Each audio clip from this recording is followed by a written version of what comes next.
Bismillahirrahmanirrahim. Sabbaha lillahi ma fis samawati wal ardi wa huwal azizul hakim. Lahu mulkus samawati wal ardi yuhyi wa yumitu wa huwa ala kulli syai'in qadir. أعوذ بالله من الشيطان الرجيم. بسم الله الرحمن الرحيم. الحمد لله الذي خلق الأشياء. الحمد لله الذي قد أنعمنا. وأفضل الصلاة وأفضل السلام على حبيبنا وحبيب إله العالمين أبي القاسم مصطفى محمد صلى الله عليه وآله وسلم وأهل بيته الطيبين الطاهرين. أقول لكم Assalamualaikum warahmatullahi wabarakatuh. Para pemirsa dan pendengar yang dirahmati oleh Allah Subhanahu wa taala, kita kembali dalam pembahasan teologi Islam dan kita alhamdulillah masih diberikan kesehatan oleh Allah Subhanahu wa taala untuk selalu mempelajari dan mengkaji sifat-sifatnya, mempelajari kesempurnaan dirinya, dan insya Allah dengan modal ini kita bisa menjadi manusia yang sempurna, menjadi hamba Allah yang baik. Para pemirsa dan pendengar yang saya hormati, setelah kita mengetahui tentang qada dan qadar dan berbagai pembagian yang kita jelaskan terkait dengan qada dan qadar yang disampaikan oleh teolog-teolog Islam, pada kesempatan yang baik ini kita ingin mencoba mengaitkan qada dan qadar dengan kehidupan manusia itu sendiri, atau tepatnya dengan ikhtiar manusia itu sendiri. Sebelum kita menyebutkan tentang berbagai pandangan terkait dengan hubungan atau kolerasi antara takdir dan qada Allah Subhanahu wa taala dengan ikhtiar manusia itu sendiri, kita mencoba mengetahui tentang sejarah, meskipun secara ringkas, sejarah bagaimana paham Jabr itu muncul di tengah-tengah masyarakat. Artinya kita akan mengetahui tentang sikap sebagian masyarakat terkait dengan qada dan qadar Allah Subhanahu wa taala yang dihubungkan kepada ikhtiar manusia. Kalau kita melihat sejarah, maka kita bisa mengetahui setiap kalangan pasti memiliki pandangan tertentu tentang qada dan qadar Allah Subhanahu wa taala. Sebagian mengatakan bahwa dengan kita meyakini qada dan qadar Allah Subhanahu wa taala, maka nasib kita itu berada di tangan Allah Subhanahu wa taala. Kita tidak memiliki ikhtiar, tidak memiliki pilihan untuk menentukan apa yang kita inginkan. Dan ini terjadi pada zamannya Rasulullah SAW. Ini terjadi di umat-umat sebelum umatnya Rasulullah Shallallahu Alaihi Wasallam. Sehingga kita ingin mengerti tentang kondisi masyarakat Arab melalui penjelasan Al-Quranul Karim. Allah Subhanahu wa Ta'ala menyindir tentang keyakinan para musyrik Arab, orang-orang musyrik dari kalangan Arab terkait dengan paham Jabr atau paham bahwa manusia itu tidak memiliki ikhtiar. Allah Subhanahu wa Ta'ala berfirman dalam surah Al-An'am ayat 148. A'udzu billahi minasyaitonir rajim. Bismillahirrahmanirrahim. Sayaqulul ladzina asyraku law sya'allahu ma asyrakna wala aba'una wala harramna min syai'in. Kata Allah menyindir dan mengisyaratkan tentang keyakinan para musyrik Arab. Allah menjelaskan bahwa orang-orang yang menyekutukan Allah Subhanahu wa Ta'ala, mereka mengatakan jika bukan karena kehendak Allah Subhanahu wa Ta'ala maka kami pun tidak akan menjadi orang yang musyrik.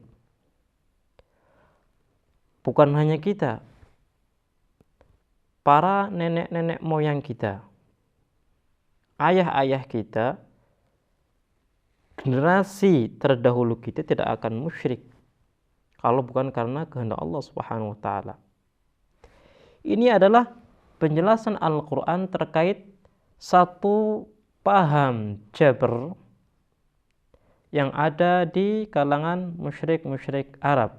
Artinya, kalau kita kembali kepada sejarah, orang-orang terdahulu mereka juga memahami bahwa alam semesta ini memiliki hubungan dengan zat yang maha kuasa, dengan zat yang maha sempurna. Dan alam semesta ini tidak akan bisa terwujud dan teratur tanpa kekuatan dirinya, terkhusus manusia. Karena manusia ini salah satu fenomena, salah satu wujud dalam alam semesta, maka manusia pun tidak memiliki ikhtiar. Manusia pun ada dan diatur oleh Allah Subhanahu wa Ta'ala.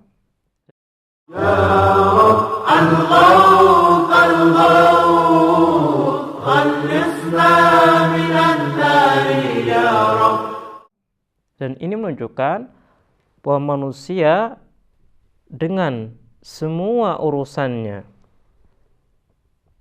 nasibnya, kehidupannya, itu tergantung kehendak Sang Maha Kuasa. Sehingga Allah Subhanahu wa Ta'ala dengan jelas mengatakan orang-orang musyrik itu mereka meyakini bahwa kemusyrikan mereka, kekufuran mereka itu karena kehendak Allah Subhanahu wa Ta'ala. Karena kalau bukan karena kehendak Allah maka kehendak lain, dan ini bertolak belakang dengan apa? Dengan tauhid, bertolak belakang dengan keyakinan kita bahwa pengatur alam semesta ini adalah Tuhan. Pencipta alam semesta ini adalah Tuhan. Ini adalah sekilas tentang penjelasan Al-Quran terkait dengan paham Jabr, atau salah satu paham yang mengatakan bahwa qada dan qadar Allah Subhanahu wa Ta'ala itu bermain dalam pengaturan nasib manusia. Manusia tidak memiliki pilihan dalam mengatur kehidupannya. Pembahasan yang kedua, atau poin yang kedua dalam pembahasan kali ini adalah apa sih faktor yang melandasi atau yang menyebabkan tersebarnya muncul Jabr. muncul satu paham bahwa setiap nasib manusia itu sudah ditentukan oleh Allah Subhanahu wa taala. Di sini ada dua faktor yang menonjol, meskipun banyak faktor ya, tapi dalam pembahasan kali ini kita akan menyebutkan dua faktor saja. Dalam dunia Islam muncul satu paham Jabr. Sebabnya adalah karena para pemerintah di kala itu ingin berkuasa secara mutlak atas masyarakat muslim. Ketika mereka sudah duduk di atas kursi khilafah, maka satu-satunya cara untuk bisa melanggengkan hukumah mereka, kepemimpinan mereka adalah dengan menyebarkan paham Jabr. Artinya bahwa kami menjadi khalifah, kami menjadi pemimpin, dan kalian menjadi rakyat itu sudah kehendak Allah Subhanahu wa taala. Jadi tidak boleh kalian itu memprotes kenapa kalian yang menjadi pemimpin, bukan kita yang jadi pemimpin. Kalian tidak memiliki hak untuk memprotes apa yang kita dapatkan. Kenapa? Karena ini adalah kehendak Allah Subhanahu wa taala. Kalau kalian memprotes apa yang kita dapatkan, maka sama halnya kalian memprotes Allah Subhanahu wa taala, dan ini tidak boleh dalam agama Islam. Kemudian alasan yang kedua, kenapa para khalifah, terkhusus pada zamannya pemerintahan Bani Umayyah, mereka karena berbuat zalim kepada masyarakat muslim dan berbuat keburukan, mereka berpikir bagaimana cara untuk bisa meredam revolusi atau pemberontakan yang akan muncul daripada kubu masyarakat. Mereka sampai kepada satu ide, kita harus menyebarkan paham Jabr. Artinya ketika kita berbuat zalim, maka ini adalah kehendak Allah Subhanahu wa taala. Ketika kalian tidak boleh mengkritik perbuatan Allah, maka kalian pun tidak boleh mengkritik perbuatan kami. Kenapa? Karena kami adalah salah satu wasilah daripada perbuatan Allah Subhanahu wa taala. Sebenarnya bukan kami yang berbuat zalim, yang berbuat anarki kepada kalian, tapi Allah lah yang berbuat. Bukankah kalian meyakini bahwa Allah Subhanahu wa taala adalah zat yang harus dipatuhi, zat yang harus ditaati? Maka dengan landasan ini kalian tidak boleh memberontak kepada kami. Kalian harus taat kepada kami meskipun kami adalah orang-orang yang zalim. Ini adalah alasan kenapa para khalifah-khalifah Bani Umayyah menebarkan paham Jabr. Jadi ada latar belakang politik di sini. Kemudian faktor yang kedua, ini di luar daripada faktor politik. Faktor yang kedua itu berkaitan dengan aktivitas atau pemahaman sebagian ulama Islam. Mereka memahami Al-Quran dengan melihat zahir daripada ayat. Ketika zahir ayat mengatakan bahwa apapun yang kita lakukan itu adalah perbuatan Allah Subhanahu wa taala, maka mereka mengambil satu kesimpulan, semua yang berhubungan dengan kita, nasib kita, perbuatan kita, semuanya adalah kehendak Allah Subhanahu wa taala. Dengan latar belakang ini, ya, latar belakang keyakinan, maka mereka berusaha untuk menyebarkan paham Jabr. Jadi faktor kenapa kok paham Jabr itu ada di dunia Islam, salah satunya adalah karena ulama-ulama atau sebagian ulama-ulama salah dalam memahami ayat Al-Quran. Mereka memahami ayat Al-Quran secara zahir saja. Jadi kalau ada ayat Al-Quran yang mengandung paham jabar, mereka langsung menyimpulkan bahwa ini adalah satu stempel dari Allah Subhanahu wa taala tentang apa? Tentang bagaimana nasib manusia. Bahwa nasib manusia itu sudah ditentukan dari dulu oleh Allah Subhanahu wa taala. Dengan landasan ini, maka mereka bersemangat, mereka berusaha untuk menyebarkan paham ini ke masyarakat muslim. Dan kita dapatkan dalam tulisan-tulisan mereka, pendapat-pendapat mereka, perkataan mereka tentang paham jabar. Jadi ini adalah dua faktor yang mendasar, dua alasan yang mendasar kenapa dalam dunia Islam terdapat paham jabar. Padahal kalau kita melihat tentang konsep tauhid kita, konsep rasional, maka paham ini sangat jauh daripada kebenaran.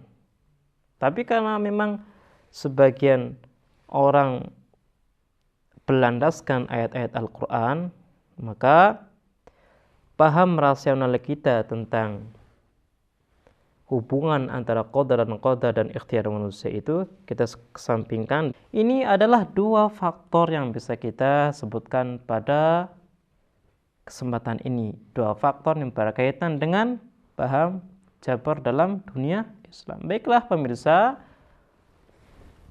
kita insya Allah akan meneruskan pembahasan kita di kesempatan yang lain. Dan kita akhiri. Wassalamualaikum warahmatullahi wabarakatuh.